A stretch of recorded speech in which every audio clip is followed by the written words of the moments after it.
You open a fresh pack of printer paper, load it into the tray, and hit print. Nothing happens. A little pop-up tells you your cartridge is low. You just replaced it 6 weeks ago. You walk to the store, find the right box on the shelf, and look at the price tag. $62. For a plastic shell the size of your thumb, holding a few milliliters of colored liquid. You do the math without meaning to. That tiny cartridge works out to thousands of dollars per liter. More than perfume. More than good champagne. More, in some cases, than the street price of gold by volume. And somewhere on the other side of the planet, in a city most people couldn't find on a map, a factory is filling the exact same chemical formula into an identical cartridge and selling it for $3. Before we go further, hit subscribe, because this story only gets stranger from here, and you don't want to miss where it ends. Here's the part almost nobody thinks about. The printer sitting on your desk was never really the product. It was the bait. HP, along with Canon and Epson, figured out decades ago that you don't make money selling printers. You make money selling what the printer needs to keep running. Sell the machine cheap, sometimes even at a loss, and lock the customer into buying your ink for the next 5 to 10 years. It's the same logic Gillette used with razors back in 1904. Hand out the handle, charge forever for the blades. HP just added a computer chip to the blade. That chip is the whole trick. Every genuine HP cartridge carries a small authentication chip that talks to the printer. Insert a cartridge, and the printer checks the chip against its own internal list of approved products. If the chip doesn't match, the printer doesn't care how much ink is inside. It refuses to print. It tells you the cartridge is damaged, or missing, or unsupported even when it's sitting right there, full, ready to work. And that chip is why a component that costs pennies to manufacture can be sold to you for $60 without a single competitor being able to undercut the price. Because legally, on paper, there is no competitor. Not one that your printer will actually accept. Except there is. And it's winning. Across the Pearl River from Hong Kong sits a city called Zhuhai. It doesn't get the attention Shenzhen gets, or Guangzhou.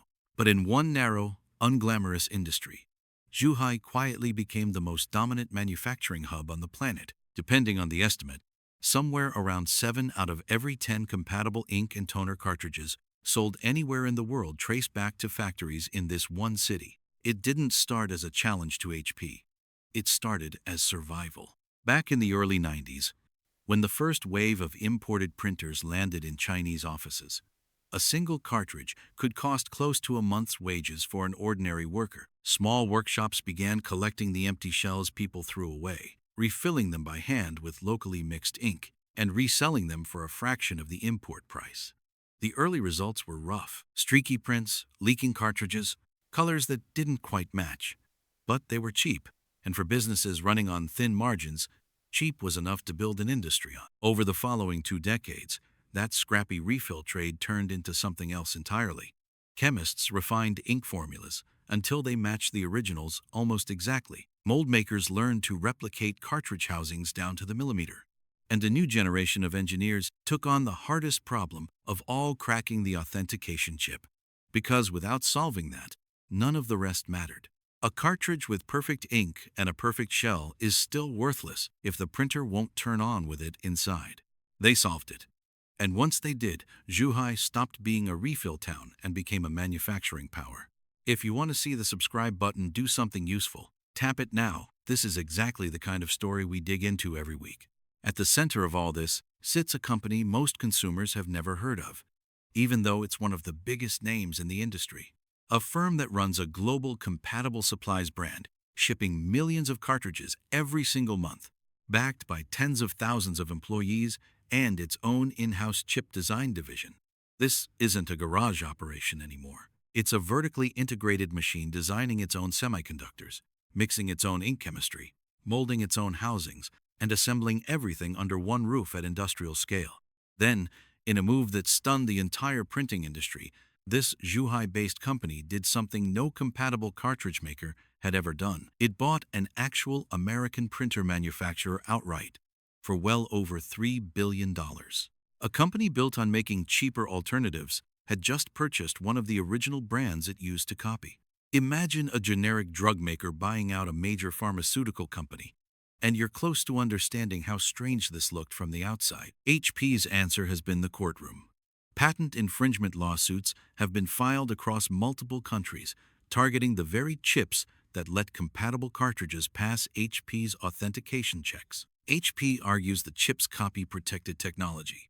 The manufacturers argue that customers have every right to put whatever ink they want into a printer they already own. Those cases are still working their way through courts around the world.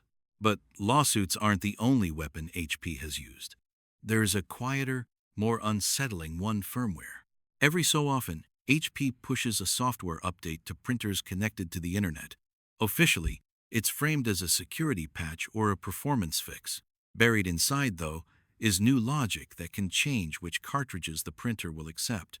A third-party cartridge that worked perfectly the day before can simply stop working the next morning, with no warning and no consent. The printer just decides overnight that the ink you already paid for is no longer welcome. This has landed HP in legal trouble more than once. A class action in 2019 forced a settlement after customers found their printers rejecting cartridges that had worked fine for months.